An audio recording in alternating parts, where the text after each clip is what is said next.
মেয়েরা আমরা আজকে পড়ব the night train at Deoli, অর্থাৎ দেউলির দিকে রাতের ট্রেন বা দেউলিতে রাতের ট্রেন।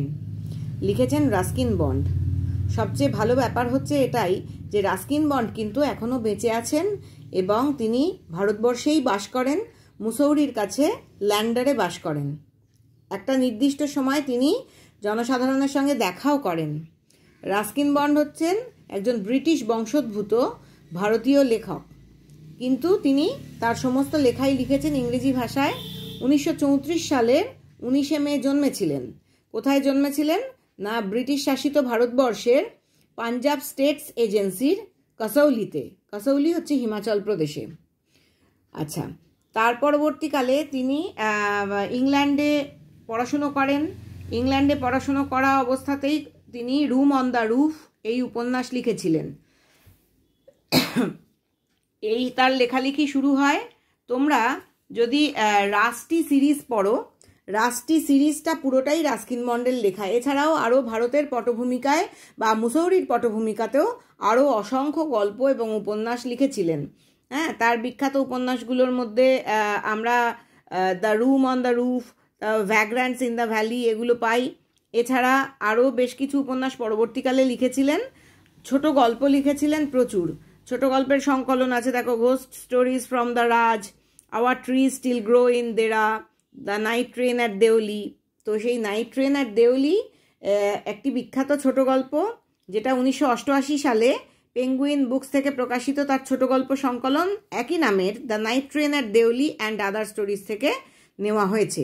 এবং কলেজে পড়াকালীন তার একটি অভিজ্ঞতার গল্প এখানে আমরা পড়ব।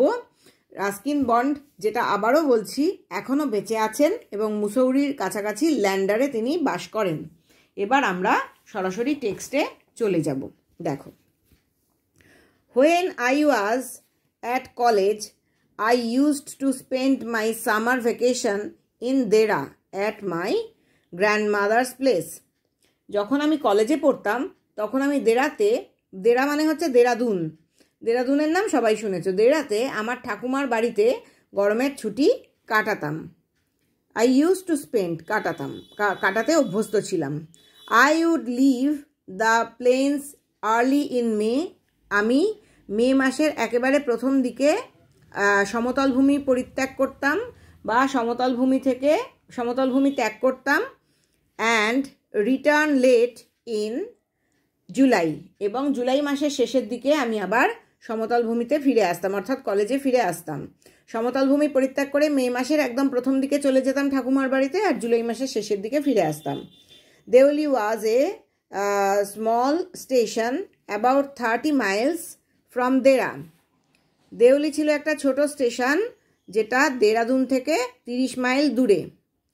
ইট marked the beginning of the heavy jungles of the Indian Terai. Terai মানে তরাই অঞ্চল, তোমরা ভূগোলে নিশ্চয়ই পড়েছ। এটা চিহ্নিত করত বিগিনিং অফ দ্য হেভি